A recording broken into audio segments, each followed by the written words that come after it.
Hello students, welcome to Azupeter. In this lecture, we are going to know what is the meaning of physics and what we will study in the subject physics, right? यानी इसमें अपन जो है ना physics को कतई feel करेंगे. तो class 11th physics का जो सबसे पहला चैप्टर है दैट इज फिजिकल वर्ल्ड, उसके बारे में बात होगी पूरी आज. देखो अभी तक जो हमने पढ़ा था ना that was mathematics portion cover किया था हमने कि भाई ये मैथमेटिक्स के फार्मूलाज हैं और ये अपने को यूज़ करने हैं आगे के चैप्टर्स में. देखो मैथमेटिक्स तो आनी ही चाहिए फिजिक्स के न्यूमेरिकल्स को सॉल्व करने के लिए, लेकिन उससे पहले फिजिक्स में आना चाहिए फील. अगर फिजिक्स में फील नहीं आता है तो ना आप सोचेंगे, और जब आप सोचेंगे नहीं तो क्या मैथमेटिक्स का फार्मूला. भाई जब आप प्रॉब्लम्स को देखने के बाद अगर आप सोच नहीं सकते हो तो मैथमेटिक्स का फार्मूला कैसे अप्लाई करोगे.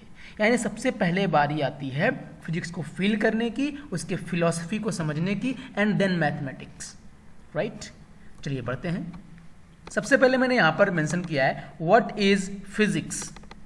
देखो अगर डिफिनेशन की बात करें बहुत ही सिंपल सी डिफिनेशन है, study of nature and natural phenomenas.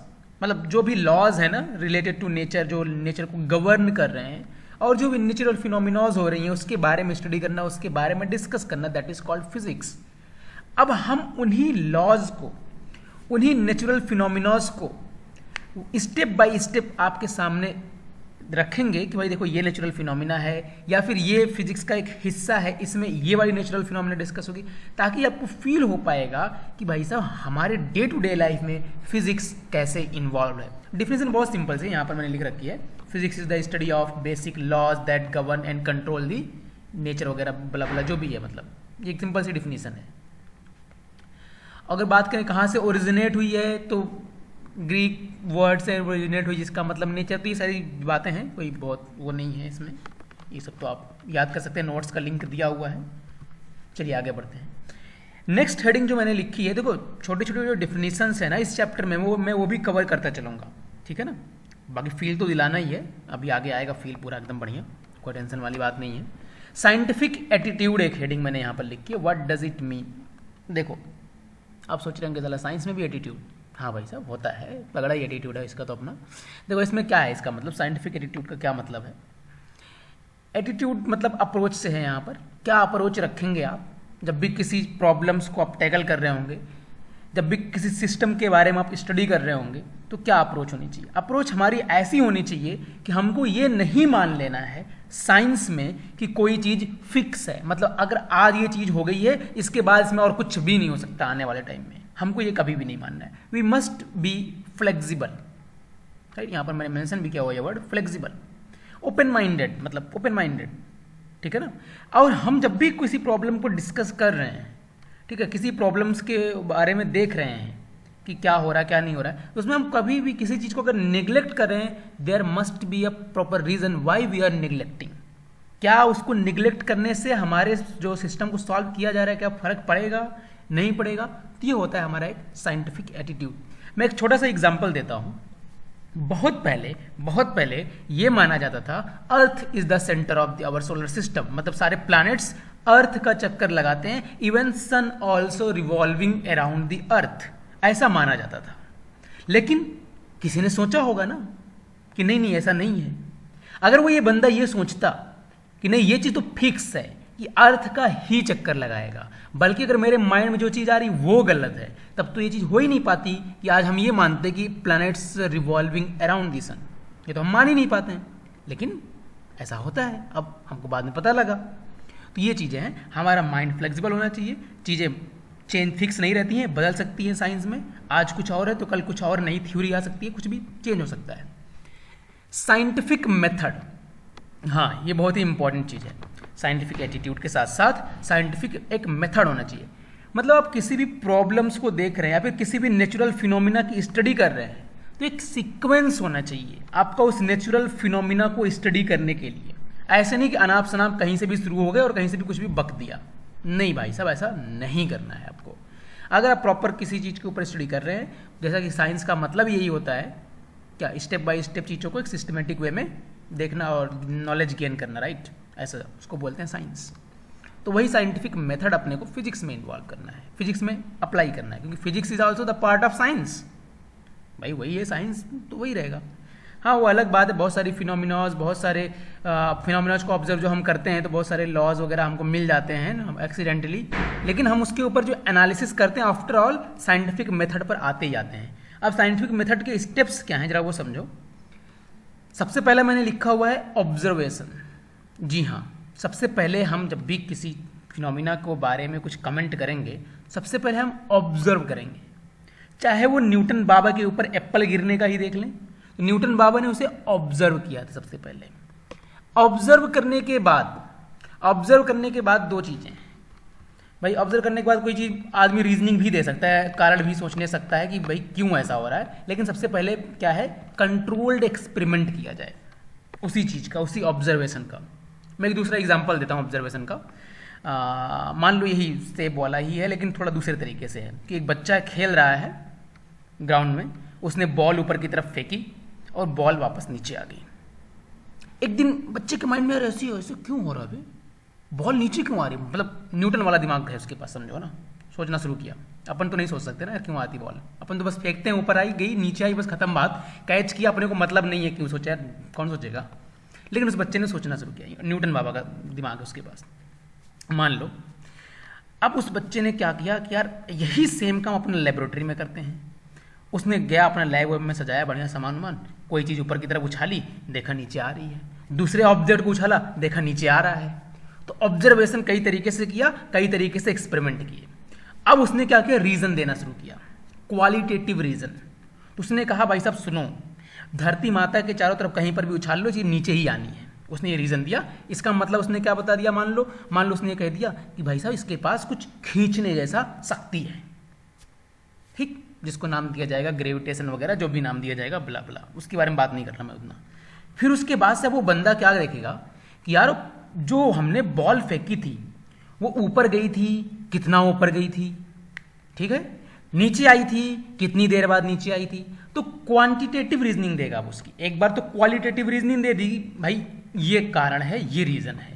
अब उस चीज की एनालिसिस प्रॉपर तरीके से करके, कई तरीके से एक्सपेरिमेंट को रिपीट करके, बार बार रिपीट करेगा एक्सपेरिमेंट को, तो डाटा जो कलेक्ट होगा उन सबसे क्या दिया उसने, क्वांटिटेटिव रीजनिंग दे दी।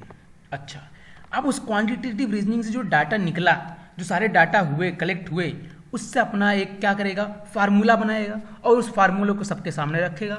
भाई साहब देखो ये फार्मूला है, इस फार्मूले को आप अप्लाई करो और मैं बता दूंगा, आप बॉल फेंक के दिखाओ, मैं बता दूंगा कितनी देर बाद बॉल जो है नीचे गिरेगी। इस फार्मूले को अप्लाई करके मैं बता दूंगा। तो किसी व्यक्ति ने कहा ठीक है भाई साहब, प्रिडिक्ट करके दिखाओ। अब मैं बॉल फेंक रहा हूँ जो है अपने तीसरी मंजिला बिल्डिंग से, इतने हाइट की बिल्डिंग है, बताओ कितनी देर बाद नीचे पहुँच जाएगी। उसने फटाफट फार्मूला लगाया, बोला भाई इतने सेकंड बाद जो है बॉल नीचे पहुँच जाएगी। फार्मूला जब प्रिडिक्ट किया, अगर बच्चे का फार्मूला जो प्रिडिक्शन है वो सही है तो वेरिफिकेशन हो गया उसके फार्मूले का, गलत है तो भाई साहब फॉल्सिफिकेशन हो गया, है ना। तो ऐसे ही बहुत सारे प्रोडक्शंस करे वो, प्रोडक्शंस अगर सारे उसके फार्मूले से सही निकल रहे हैं, इसका मतलब उसका फार्मूला वहाँ पर उस क्षेत्र में वैलिड है। अगर फार्मूला नहीं सही निकल रहा है तो मॉडिफिकेशन की जरूरत है। अब मॉडिफिकेशन के लिए वो क्या कर सकता है, वापस से जाए रीजनिंग को देखे, कंट्रोल्ड एक्सपेरिमेंट को वापस से करे, है ना, फार्मूले में कोई गलती उसको ढूंढे, तो उस तरीके से वापस से स्टेप्स को रिपीट करे और मॉडिफिकेशन करे, ठीक है। ये चीज़ें हैं, इस तरीके से मतलब एक प्रॉपर वे में हम लोग करते हैं काम। ऐसा नहीं है कि कहीं से भी अनाप शनाप शुरू हो जाए। ऐसे बहुत सारे एग्जाम्पल्स आप ले सकते हैं, जैसे ओम्स का ही ले लो। ओम्स लॉ जो है आपने पढ़ा है, R=V/I।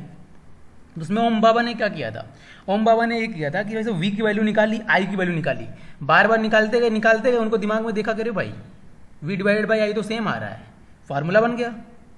तो ऐसे होता है। फिर फार्मूला प्रेडिक्ट किया उन्होंने, फार्मूला देखा वैलिड हो रहा है सब जगह, तो इस तरीके से जो है मामला तैयार होता है। चलिए आगे देखिए, साइंटिफिक थ्योरी।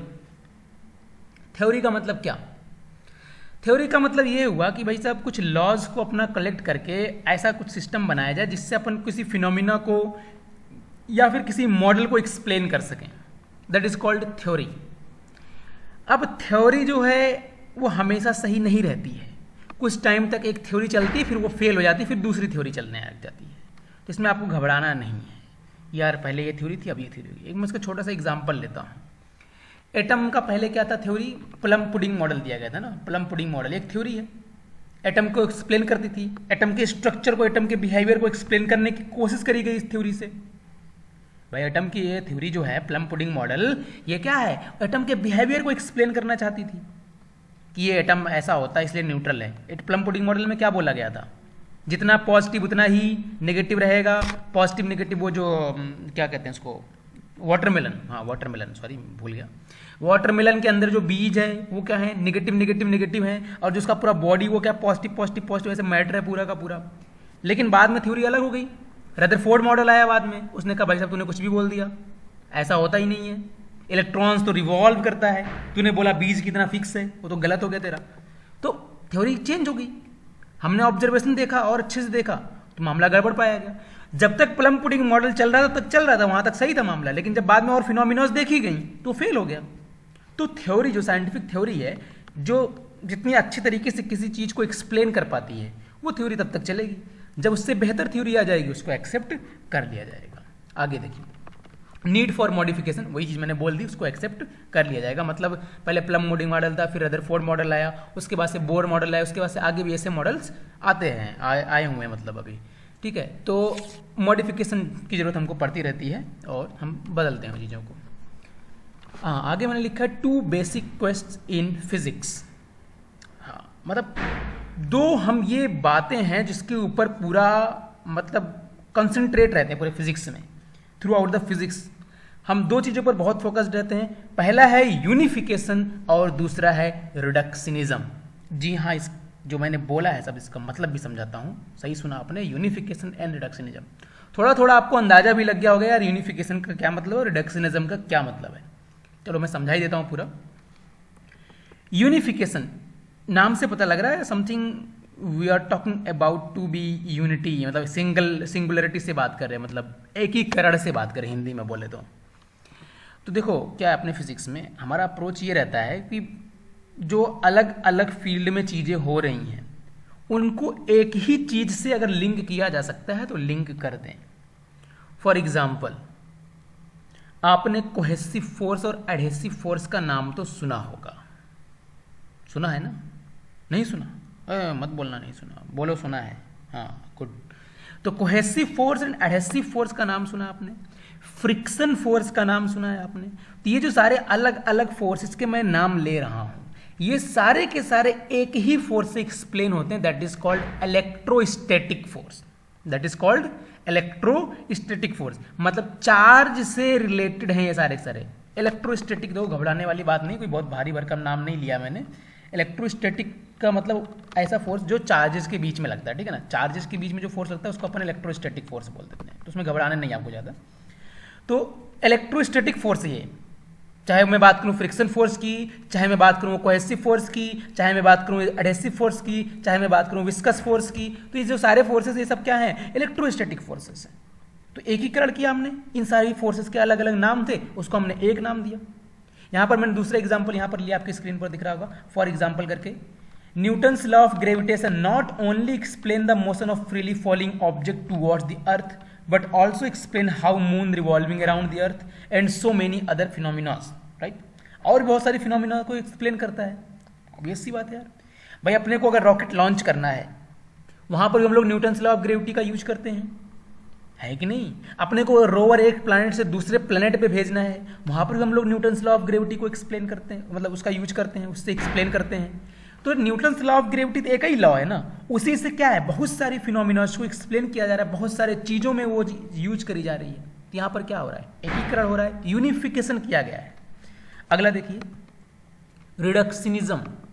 रिडक्शनिज्म एक ऐसा मेथड है फिजिक्स में जिससे कॉम्प्लेक्स प्रॉब्लम्स को हम लोग सॉल्व कर पाते हैं, या फिर कोई ऐसा सिस्टम जो हमारे समझ में नहीं आ रहा है तो वहां पर हम लोग रिडक्शनिज्म का यूज करते हैं, जिसमें हम लोग क्या करते हैं, सिस्टम के कई पार्ट्स कर लेते हैं और उसके छोटे छोटे पार्ट्स की स्टडी करते हैं। अगर हमको छोटे छोटे पार्ट्स समझ में आ गए तो हम आसानी से पूरे सिस्टम को समझ सकते हैं। ऐसा समझ लो, मान लो कार है कोई, ठीक है ना, कोई कार है। अब उस कार के सिस्टम को समझना है आपको, यार ये कार कैसे चल के जा रही है, एक प्लेस से दूसरे प्लेस पे कैसे चल के जा रही है। तो आपको ऐसे बाहर से देख के तुरंत नहीं समझ में आएगा, तो आपको ये नॉलेज होना चाहिए यार उसके अंदर अच्छा इंजन है, ओहो इंजन जब चलता है उसकी वजह से शाफ्ट कनेक्ट है और वो व्हील को रोटेट कराता है और व्हील जो है आगे बढ़ा दिया। अच्छा अच्छा अच्छा, फिर आपके माइंड में आ रहा है कार रुकती कैसे, तो आपने देखा अच्छा उसके अंदर एक छोटा सा हिस्सा लगा हुआ, ब्रेक लगा हुआ है। तो आपने यहाँ पर क्या किया है, कार के अलग अलग हिस्से को आप ऑब्जर्व कर रहे हैं, उससे क्या समझ में आ रहा है आपको, कार का पूरा मैकेनिज्म जो है समझ में आ रहा है। तो this is the process of reductionism, यानी जब कॉम्प्लेक्स सिस्टम अपने को समझ में नहीं आता है तो हम वहाँ पर छोटे लेवल पे जाके छोटे छोटे पार्ट्स को जाके स्टडी कर लेते हैं, तो चीज़ हमको फिर समझ में आ जाती है। हाँ, अब यहाँ से ना फिजिक्स का कतई फील आने वाला है, स्कोप ऑफ फिजिक्स से, मतलब यहाँ से ना फिजिक्स का एकदम आपको फील आ जाएगा पूरा। स्कोप ऑफ फिजिक्स क्या है, बात ही मत करो यार, स्कोप की तो फिजिक्स है, द गॉड सब्जेक्ट। मैं फिजिक्स को द गॉड सब्जेक्ट बोलता हूँ, उसके पीछे रीज़न ये है कि मतलब बोला जाता है ना कि यूनिवर्स कैसे बना, बिग बैंग थ्योरी, हालांकि वो फेल हो गई, दूसरी थ्योरी आ चुकी है। तो जो थ्योरी है जो भी है, मतलब उसमें एक चीज़ तो फिक्स है कि सबसे पहले क्या हुआ, पूरा ब्लास्ट हुआ तगड़ा वाला, और वहाँ से फिर चीज़ें टूटना शुरू हुई। तो जहाँ से ब्लास्ट हुआ ना वहीं से फिजिक्स स्टार्ट है भाई साहब, न्यूक्लियर फिजिक्स हुई, धमाका हुआ तगड़ा वाला।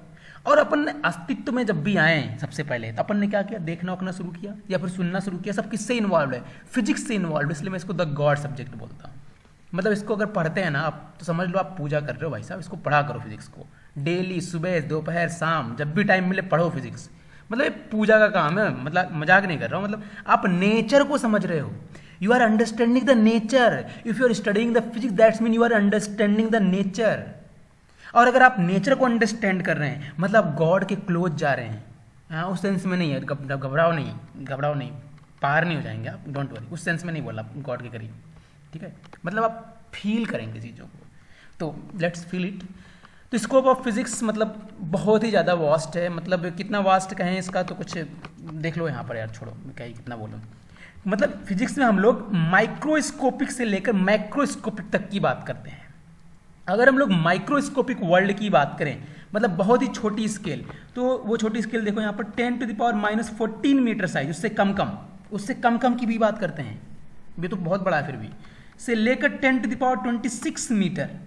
अब 10⁻⁻14 metre is the size of the nucleus, order of the nucleus size, ठीक है ना, न्यूक्लियस साइज जो होती है वो 10⁻14 मीटर 10⁻15 मीटर के ऑर्डर की होती है।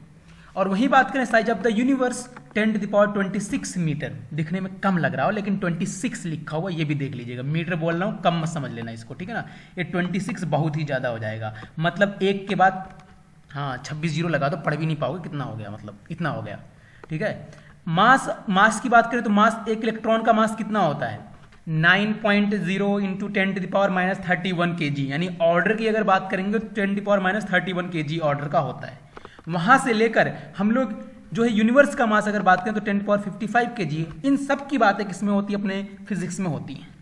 तो मतलब इसका रेंज तो भाई बियॉन्ड है यार, थिंकिंग करते जाओ उसके बारे में सोचते रहो, लेकिन मैं अभी इतना बियॉन्ड पे नहीं जा रहा हूँ। आपके डे टू डे लाइफ में जो इन्वॉल्व फिजिक्स है ना, मैं उसको थोड़ा यहाँ पर दिखाता हूँ। तो मतलब स्कोप को अगर समझना है ना आपने, तो सब डिसिप्लिन्स को देखना पड़ेगा। स्कोप ऑफ फिजिक्स को अगर समझना है तो सब डिसिप्लिन्स को देखना पड़ेगा कि फिजिक्स के क्या ब्रांचेज हैं और उसमें कौन कौन सी बारे में बात होती है, किन किन चीज़ों के बारे में बात होती है। तो ब्रांचेज ऑफ फिजिक्स में अगर बात करें तो मैंने ब्रॉडली इसको 2 पार्ट्स में कर दिया है। सबसे पहले one is the classical physics and other one is the modern physics.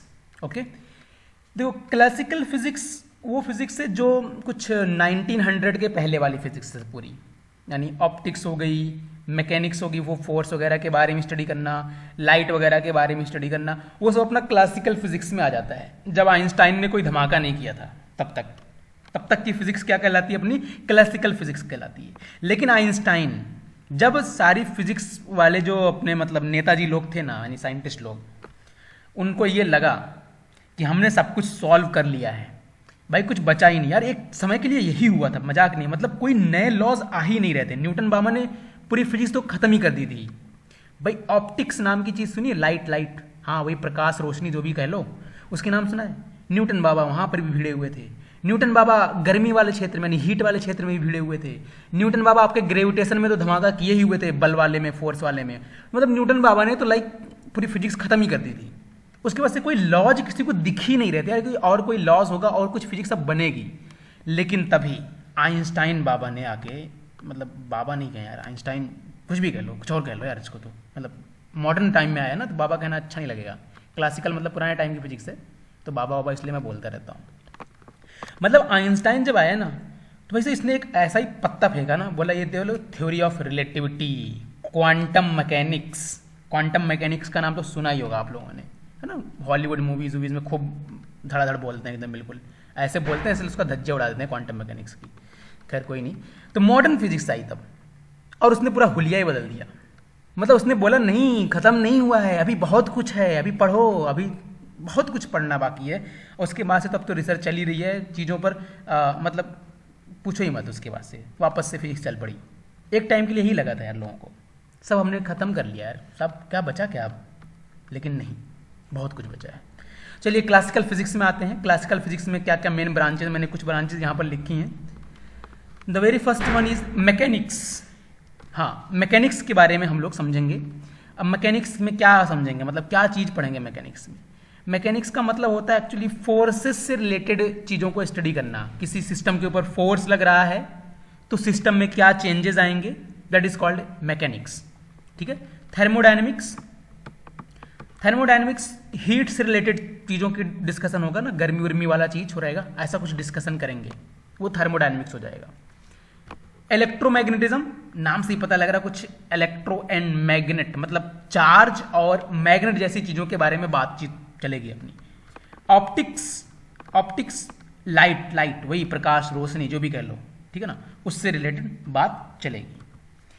हाँ, मॉडर्न फिजिक्स में क्या दो पार्ट मैंने कर रखे हैं यहाँ पर, थ्योरी ऑफ रिलेटिविटी जो कि अपने खैर सिलेबस में तो नहीं है। हाँ, क्वांटम मैकेनिक्स का एक छोटा सा हिस्सा अपने सिलेबस में है। मतलब क्वांटम मैकेनिक्स का मतलब क्या, क्वांटम मैकेनिक्स का मतलब बहुत ही छोटे लेवल पे जाके चीज़ों को देखना। छोटा मतलब यहाँ पर साइज से बोल रहा हूँ, हाँ, छोटा मतलब उस तरीके से छोटा मत ले लेना, फिजिक्स है, हल्के में बिल्कुल नहीं। इसको टाइम देना अपने को, इसको फील करना है अपने को। द गॉड सब्जेक्ट, पूजा करो इसकी, तो भाई मतलब पढ़ो, that will be the worship for physics यार, पढ़ाई करो बस, खत्म बात। तो क्वांटम फिजिक्स का मतलब ये है कि अपन बहुत ही स्मॉल साइज पे जाके चीज़ों के बारे में स्टडी कर रहे हो, यानी 10⁻⁻14 नैनोमीटर साइज वाला जो एरिया है, नैनोमीटर साइज के कम पे जा रहे हैं, तो वो क्वांटम मैकेनिक्स में अपना आ जाएगा।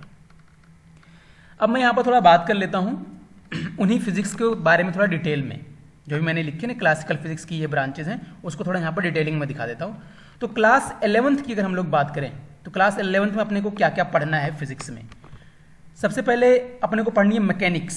मैकेनिक्स के मैंने दो पार्ट कर रखे हैं यहाँ पर, ये मैकेनिक्स का हिस्सा दोनों, स्टैटिक्स एंड डायनेमिक्स।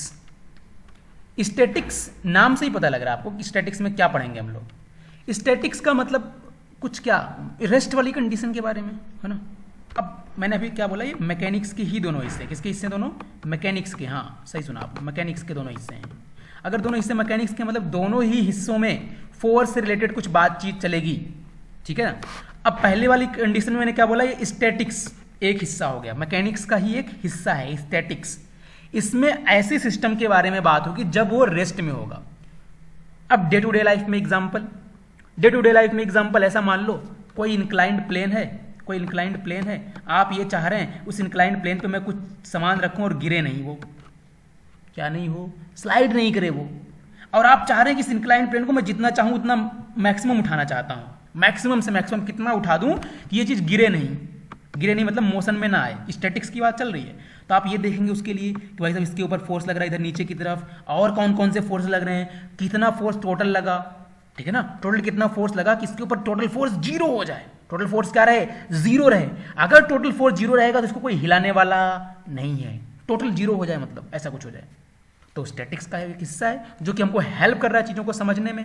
मान लो नदी है, बीच में ऐसा नदी है, ठीक है ना, आपको नदी क्रॉस करना है, उसके लिए आपने क्या किया, तैयार किया, ब्रिज बनाया, क्या बनाया, ब्रिज बनाया। अब ब्रिज, भाई इसके ऊपर से गाड़ियाँ चलेंगी, मैक्सिमम कितनी एक बार में व्हीकल्स इसके ऊपर से जा सकती हैं, है ना, कितना मैक्सिमम एक बार में जा सकती हैं, आप उसका निकालो कि भाई साहब इतना फोर्स अगर लगेगा इसके ऊपर तो ये टूटनी नहीं चाहिए, है, बीच में कितना बेंड हो जाएगी, उससे क्या फर्क आएगा, अगर एक साथ इतनी गाड़ियाँ आ गई, ऐसे ऐसे हो गया कुछ भी, मतलब वो सारी स्टडी करेंगे आप, स्टैटिक्स का ही पार्ट है।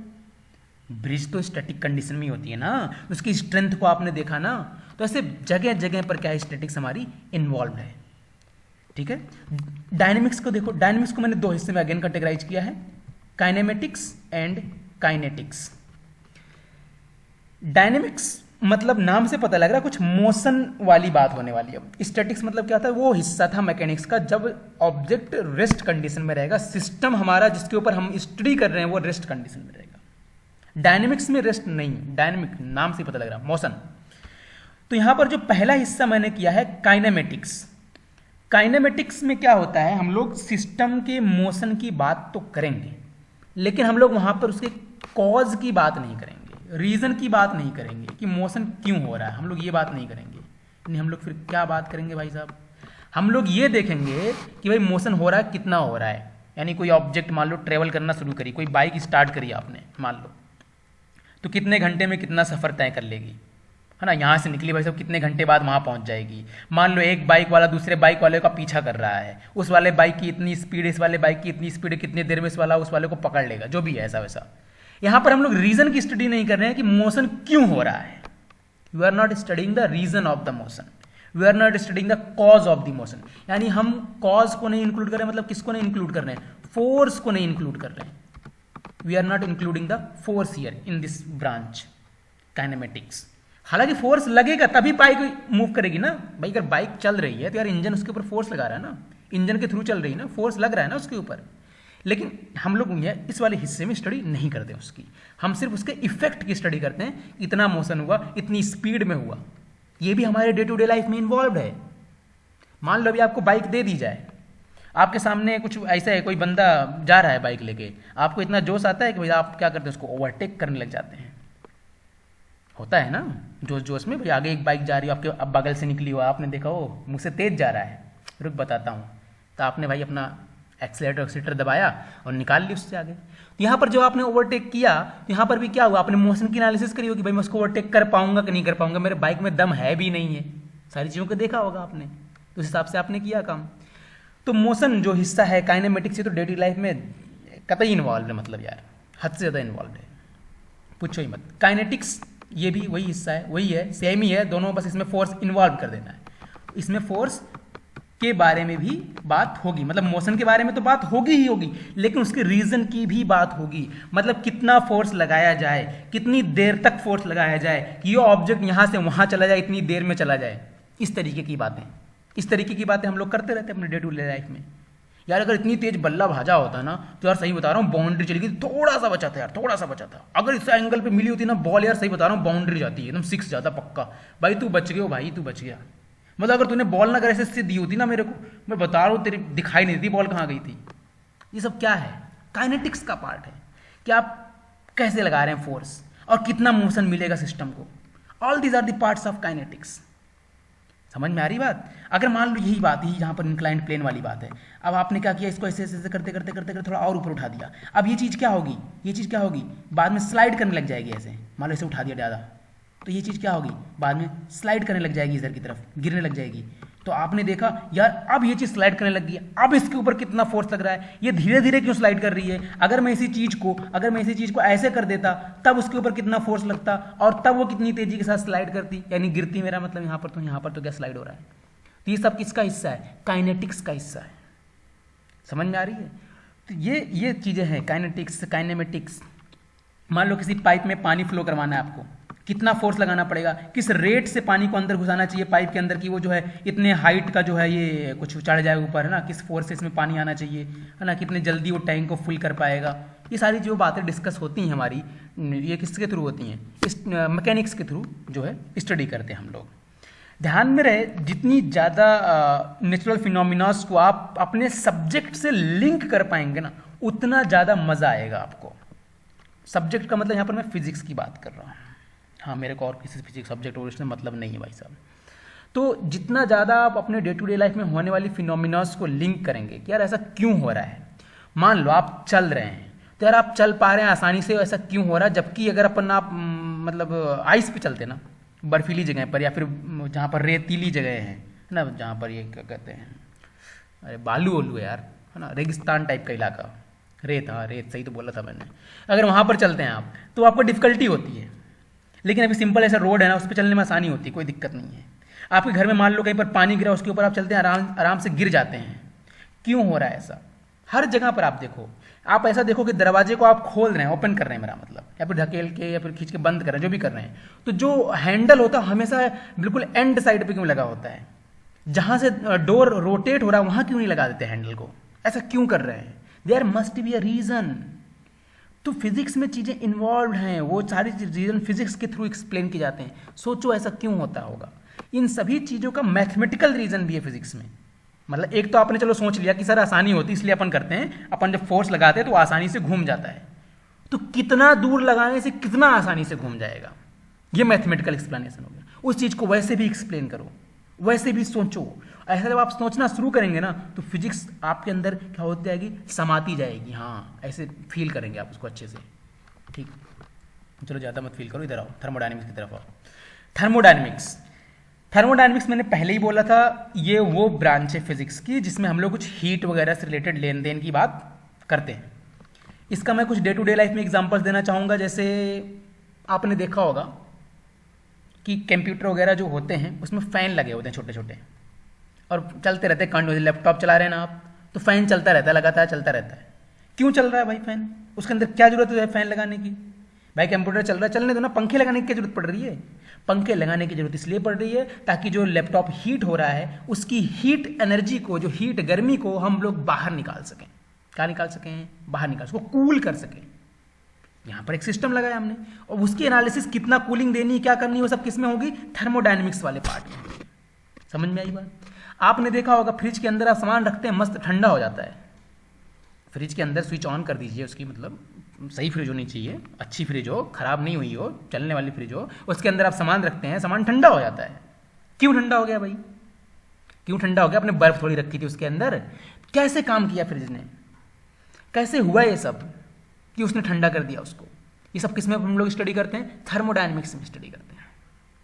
समझ में आई बात? तो इस तरीके से थर्मोडायनेमिक्स भी हमारे डे टू डे लाइफ में क्या है, इन्वॉल्व है।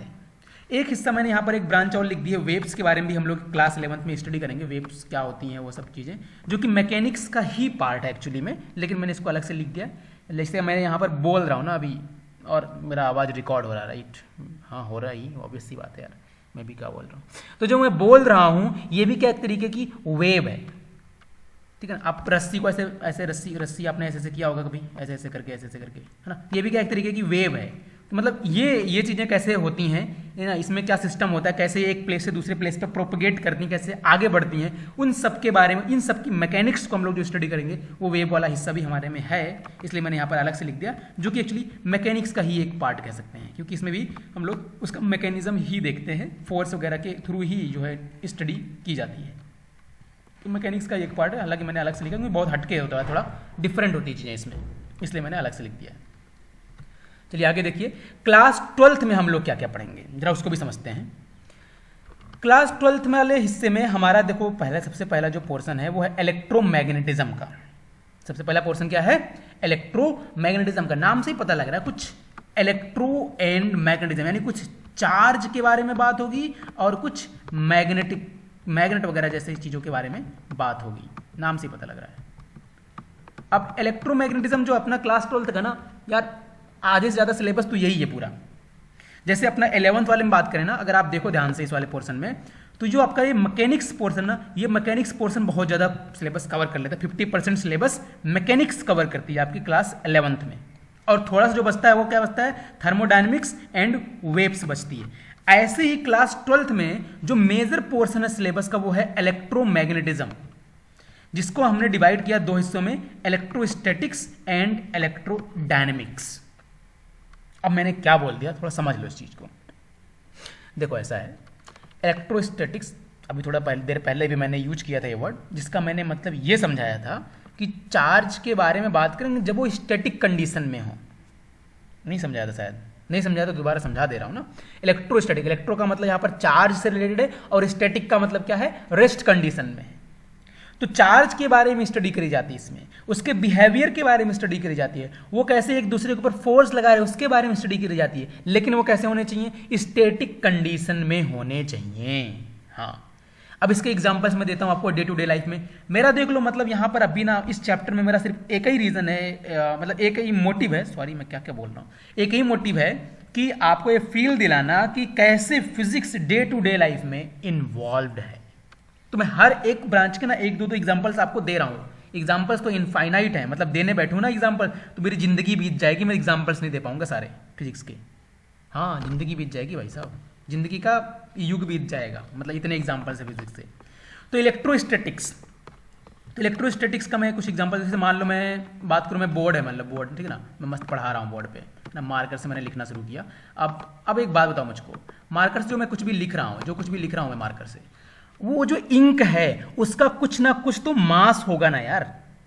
जो मैंने मार्कर से लिखा उस इंक का कुछ तो मास होगा भाई साहब, लेकिन वो इंक ग्रेविटी से गिर क्यों नहीं जाती नीचे की तरफ? मतलब मैं ऐसे लिखूं और वो नीचे की तरफ गिर जाए, ऐसे नीचे गिर जाए, ऐसा नहीं होता है। यानी वो इंक, कहने का मतलब मेरा, वो स्टिक कर गई, बोर्ड के साथ चिपक गई। हाँ, अब भाई चिपकी है, इसका मतलब इस जो इंक है और जो बोर्ड है उसके बीच क्या लगा होगा? जी हाँ, वही न्यूटन बाबा वाला जो चीज़ें जिसके बारे में न्यूटन बाबा ने बहुत कुछ जवाब दिया है, फोर्स लगा होगा। क्या लगा होगा बच्चों? फोर्स लगा होगा। अब ये फोर्स आया कहाँ से? ये फोर्स आया चार्ज की प्रॉपर्टीज की वजह से। चार्ज के पास ये प्रॉपर्टी है कि वो एक दूसरे चार्ज के ऊपर क्या लगा पाता है? फोर्स लगा पाता है। इसके लिए हमने नाम क्या रखे हैं? Adhesive forces. कि अगर अलग अलग मॉलिक्यूल्स हैं, अलग अलग नेचर के मॉलिक्यूल्स, अलग अलग टाइप के मॉलिक्यूल्स हैं, उनके बीच जो फोर्स लगता है उसको क्या बोला जाता है? Adhesive force. लेकिन वो है किस चीज का पार्ट? एक्चुअली में इलेक्ट्रोस्टैटिक का ही पार्ट है। अब हमने जो इंक डिजाइन करी ना, अब देखो हमने, हमारी समझदारी देखो यहाँ पर, हमने जो इंक डिजाइन करी ना, इतनी अच्छे से डिजाइन करी है कि हम अगर उसको वाइप करें तो वो आसानी से क्या हो जाए? वो वाइप हो जाए, है ना, आसानी से खत्म हो जाए। उसको आसानी से ऐसे वाइप करें तो हट जानी चाहिए वहां पर।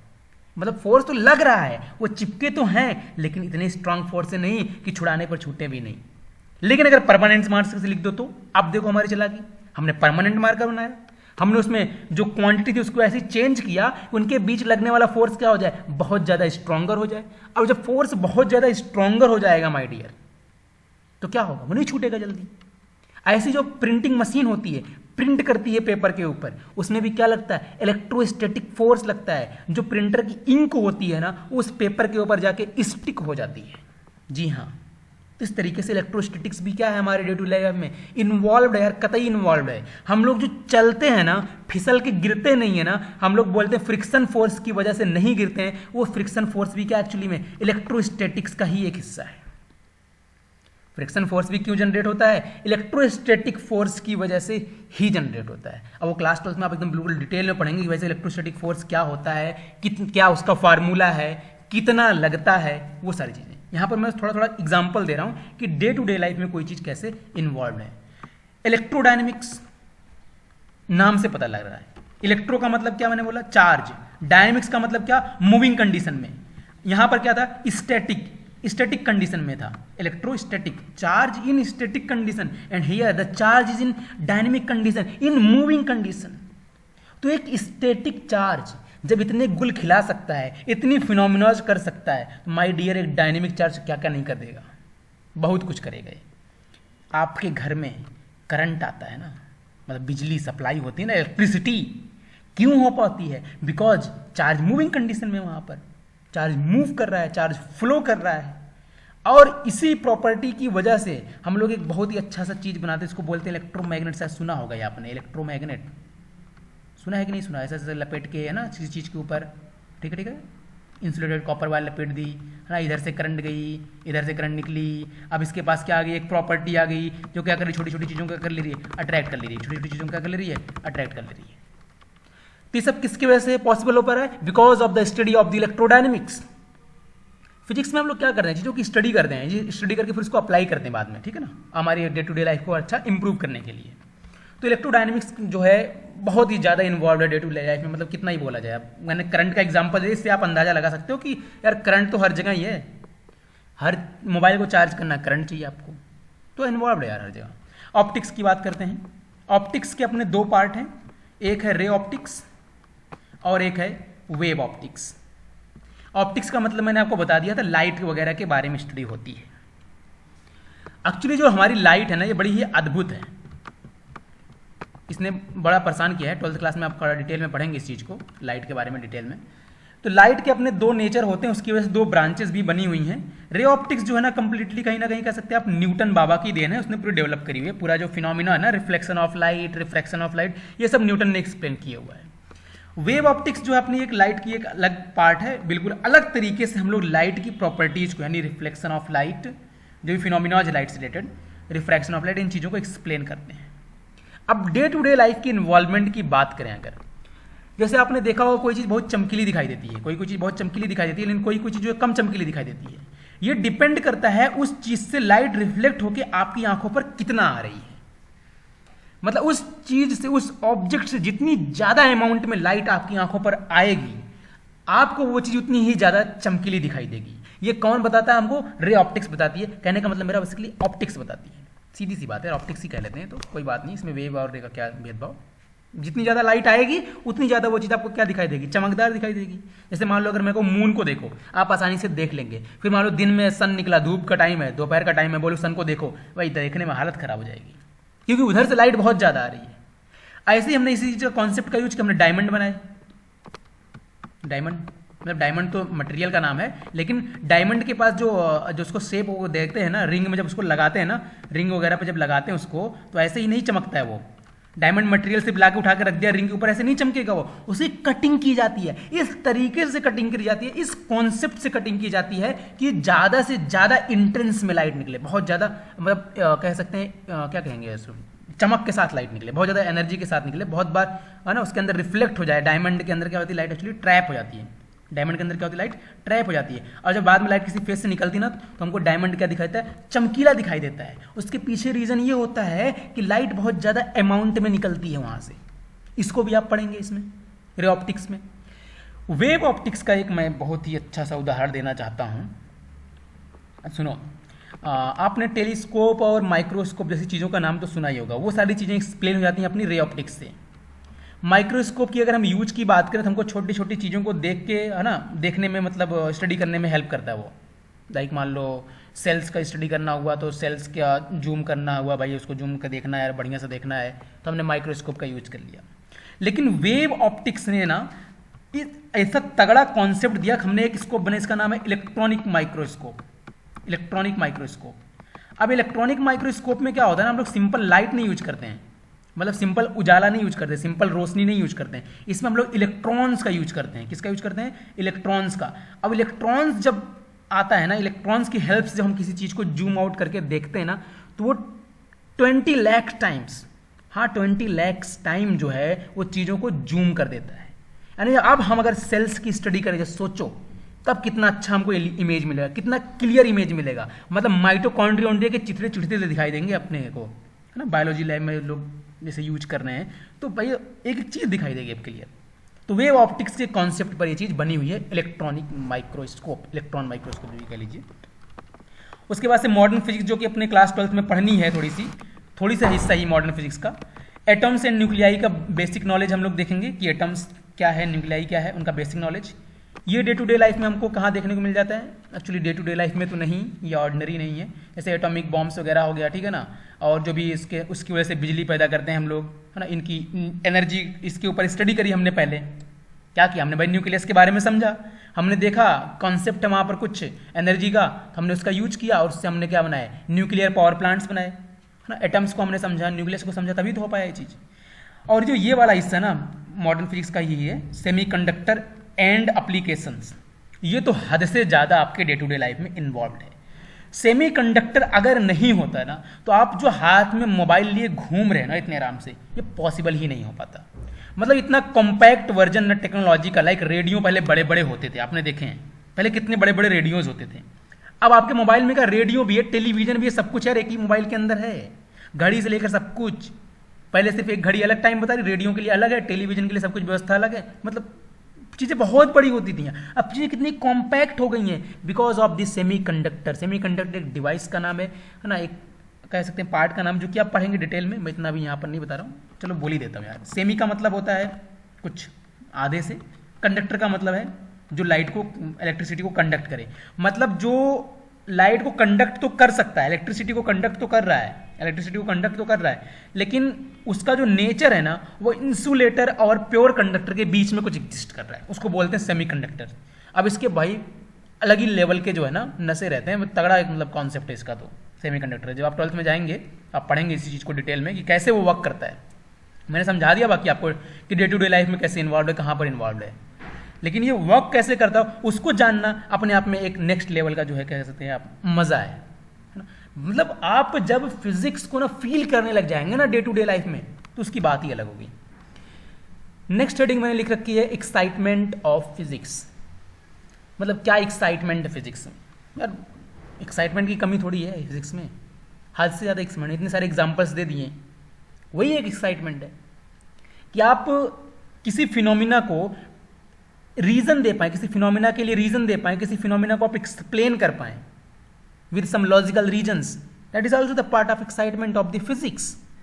पहले से एग्जिस्टिंग थ्योरीज हैं उसको आप वेरीफाई कर पाएं या फिर उसको आप गलत प्रूफ कर दें, अपना पेपर पब्लिश करें कि भाई नहीं इन्होंने जो बोला था वो गलत है, वो भी एक एक्साइटमेंट का हिस्सा है।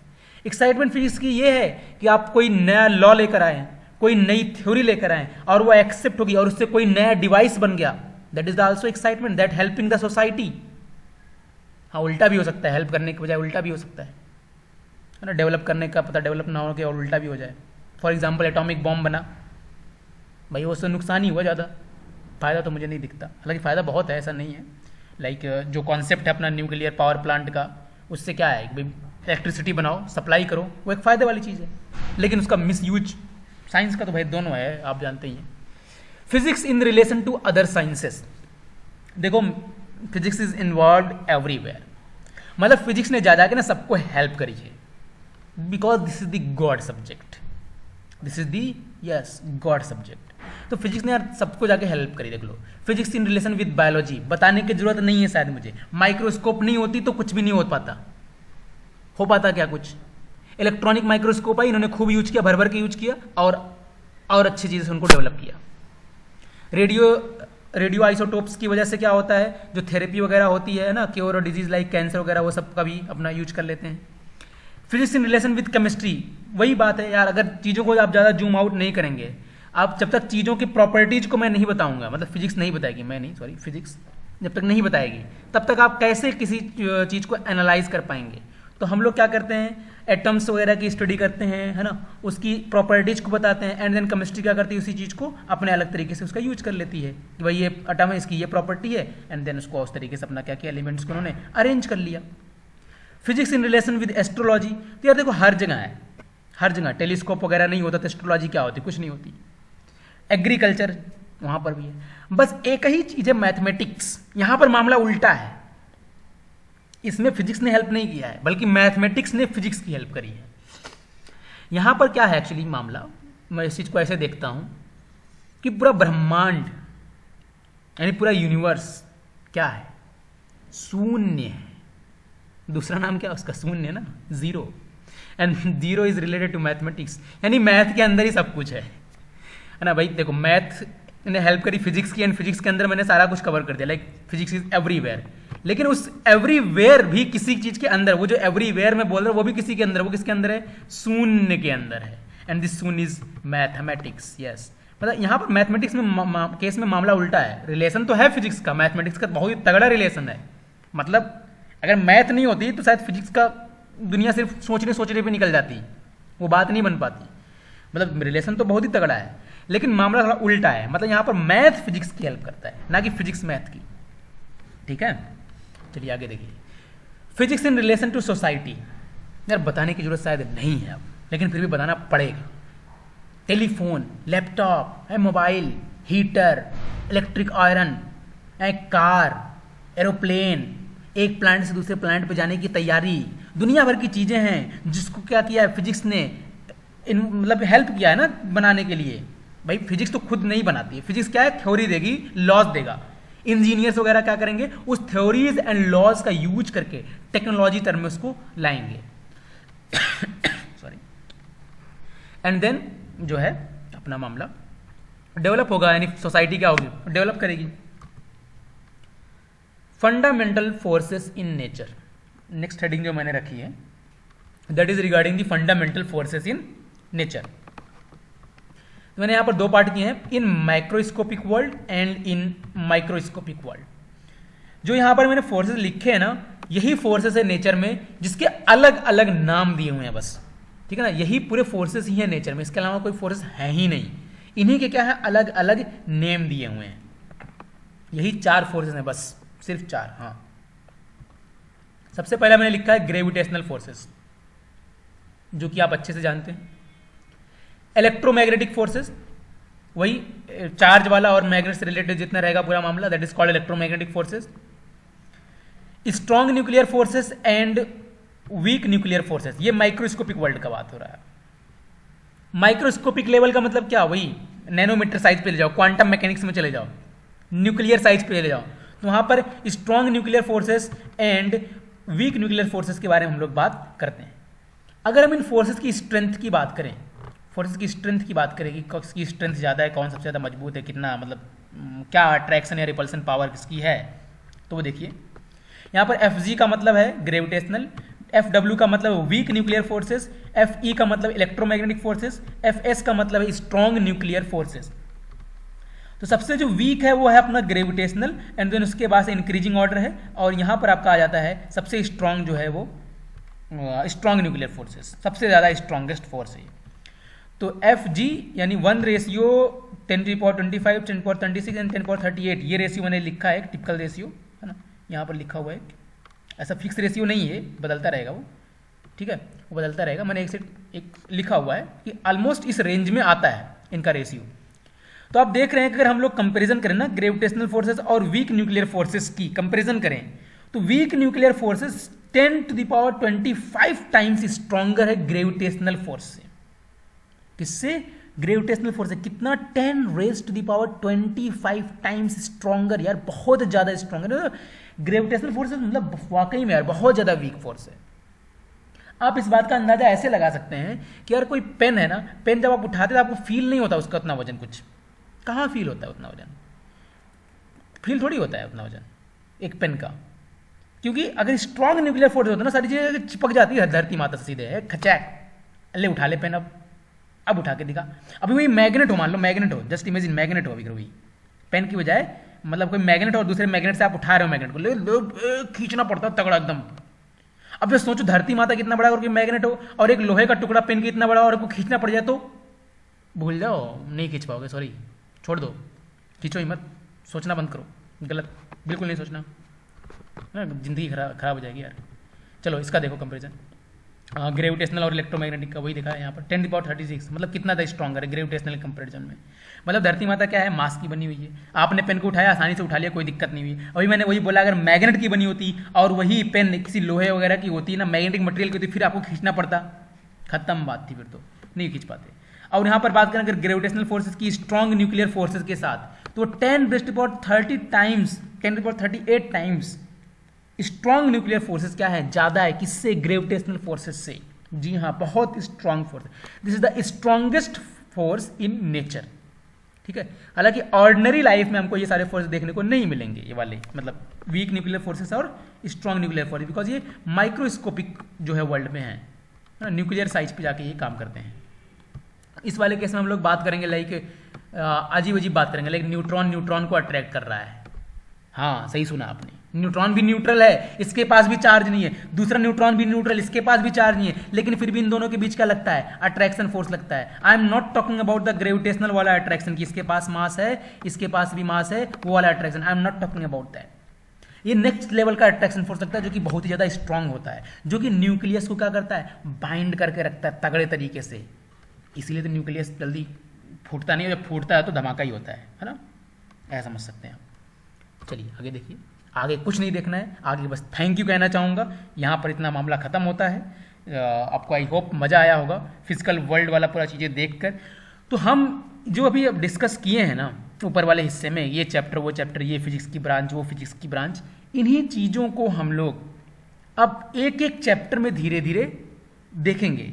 ध्यान में रहे, आपको चैप्टर पढ़ने में मज़ा तब आएगा जब आप इन फिनोमिनॉज को ज़्यादा से ज़्यादा अपने माइंड में फीड कर पाओगे, जब तक कि आप फिजिक्स को फील नहीं करोगे, जब तक कि आप फिजिक्स को रियल लाइफ में नहीं देखोगे माय डियर, तब तक आपको मजा नहीं आएगा। तो फिजिक्स पढ़ने से पहले सबसे पहले क्या, आप उस चीज को फील करना शुरू करो, फील करना शुरू करो, कोई भी चीज उसको सोचना शुरू करो। जितने भी ग्रेटेस्ट साइंटिस्ट हुए हैं, आप उनके बारे में एक चीज कॉमन देखेंगे, उनका लगाव कहीं ना कहीं नेचर से रहा होगा। किसी भी साइंटिस्ट को उठा के देखिए, अक्सर आपको मिलेगा कि वो नेचर के प्रति बहुत ही ज़्यादा मतलब इंटरेस्टेड रहते थे, मतलब नेचर के प्रति उनका बहुत लगाव था। ठीक है, and you know very well that it's easy with Jupiter. Thank you very much.